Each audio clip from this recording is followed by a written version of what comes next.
Coba kalian bayangkan, ada presiden yang ngomong endasmu atau goblok. Gimana kira-kira pandangan kalian kalau Indonesia dipimpin oleh orang seperti dia? Kalau sudah kesal, langsung bicara kasar dan gebrak meja. Mau ditaruh di mana wajah Indonesia kalau presidennya emosian dan selalu dikalahkan oleh emosi sendiri?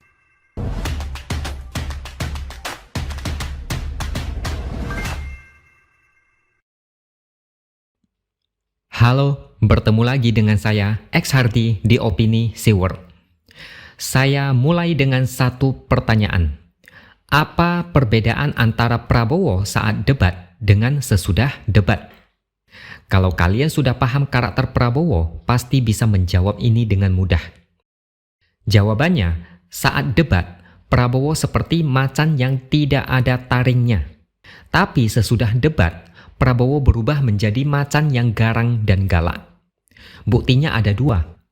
Pada debat pertama, Prabowo ditanyai soal etika karena tetap nekat mengusung Gibran sebagai cawapres. Meskipun putusan dari MK sangat kontroversial dan MK memutuskan hakim melakukan pelanggaran etik. Prabowo tidak berkutik, tidak tahu harus menjawab apa.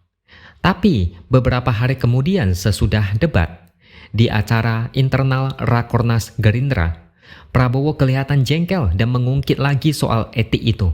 Dia bilang, endasmu etik. Itu adalah ungkapan kekesalan dari Prabowo. Bagi yang sudah kenal Prabowo sejak Pilpres 2014, ucapan dia ini bukan hal yang mengejutkan. Ini adalah sifat asli Prabowo yang memang galak, suka marah, temperamental, emosian, ucapan kasar, dan suka gebrak meja. Prabowo ngomong endasmu itu sudah biasa. Mungkin bagi generasi muda ini agak mengejutkan karena selama ini selalu melihat joget gemoy. Mereka tidak menyangka di balik gemoynya Prabowo ada sifat buruk yang tertutup rapat-rapat. Di balik sifat jenaka yang suka joget-joget, ada sifat gelap yang kalau dipancing maka emosinya akan meledak. Sejak ucapan endasmu etik menjadi viral, Prabowo sudah kewalahan. Sentimen sangat negatif. Prabowo dicap tukang marah. Hasil survei terpengaruh. Bahkan para buzzer dan pendukungnya harus jungkir balik menjilat sampai bersih. Prabowo memang tidak pernah berubah. Kesalahan yang sama terus diulang hanya karena emosi yang meledak-ledak. Bukannya introspeksi, dia tetap kembali ke sifat aslinya. Di debat ketiga beberapa hari lalu, Prabowo lagi-lagi diserang soal kepemilikan lahan seluas 340.000 hektar. Prabowo kesal dan mengatakan itu tidak benar. Prabowo juga tidak berkutik, seolah pasrah ditonjok dengan telak. Tapi beberapa hari setelah debat, sifat aslinya muncul lagi. Pada Selasa lalu, di acara konsolidasi relawan Prabowo Gibran di Riau, Prabowo mengungkit lagi kritikan dari Anies mengenai kepemilikan lahan itu. Prabowo lagi-lagi kesal. Dia bilang begini, saudara-saudara, ada pula yang nyinggung-nyinggung punya tanah. Berapa punya tanah ini? Dia pinter atau goblok sih? Jujur, saya prihatin dengan Pilpres kali ini. Kok bisa ada capres yang emosian dan tidak pernah belajar dari kesalahan? Dari sini saya menarik kesimpulan bahwa Prabowo sangat tidak layak menjadi presiden. Emosi yang ada dalam diri Prabowo terlalu ganas, sehingga dia sering kalap dan keluar dari jalur logika. Coba kalian bayangkan, ada presiden yang ngomong endasmu atau goblok. Gimana kira-kira pandangan kalian kalau Indonesia dipimpin oleh orang seperti dia? Kalau sudah kesal, langsung bicara kasar dan gebrak meja. Mau ditaruh di mana wajah Indonesia kalau presidennya emosian dan selalu dikalahkan oleh emosi sendiri? Di mana wibawa dan martabat Indonesia kalau presidennya selalu memakai umpatan kasar tiap kali ada yang mengkritik dia? Saya penasaran, mereka yang mendukung Prabowo, apakah nalarnya baik-baik saja? Banyak yang mau-maunya menjilat dan membela mati-matian. Banyak yang menggadaikan kewarasan dan hati nurani. Banyak yang mengobral harga diri demi memuji Prabowo setinggi langit. Prabowo pelan-pelan membuka kembali topengnya. Sifat aslinya sudah mulai kelihatan, tapi pendukungnya masih tetap memuji membabi buta. Ini menurut saya sangat menghina akal sehat. Mereka bangga dengan capres yang temperamental dan suka bicara kasar. Mereka yang dulunya waras, sekarang seolah mendowngrade diri sendiri sesudah mendukung Prabowo. Sementara itu, Bawaslu menyebut umpatan Prabowo yang mengatakan goblok bisa melanggar aturan pemilu. Ini ada di dalam Undang-Undang Nomor 7 Tahun 2017 tentang Pemilu, Pasal 280 ayat 1 huruf C.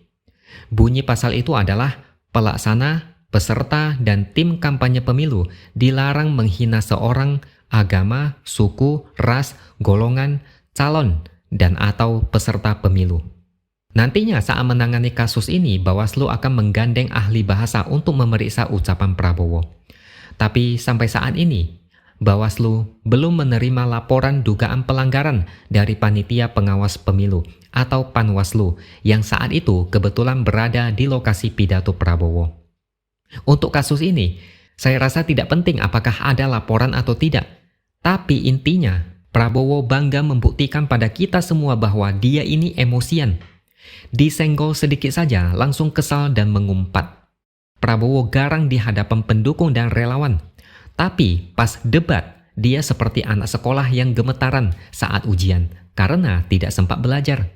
Tanpa perlu menyebut itu pelanggaran pemilu, masyarakat awam sudah paham kalau ucapan Prabowo sangat tidak pantas.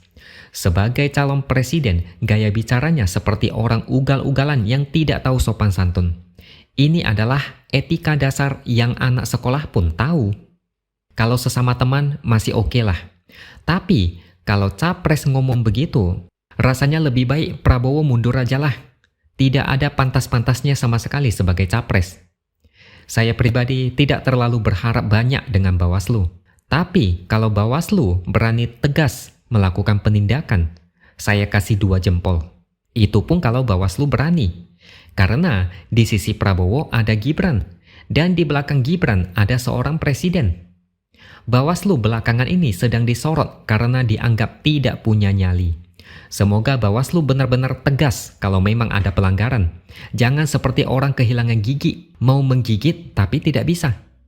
Sebagai penutup, sudah saatnya generasi muda sadar bahwa Prabowo tidak segemoy yang dibayangkan. Prabowo gemoy itu cuma hayalan dan ilusi dari pendukungnya. Negara ini jangan sampai jatuh ke tangan orang-orang seperti Prabowo. Negara ini sudah terlambat maju. Jangan gara-gara Prabowo, negara ini mundur lagi beberapa langkah ke belakang.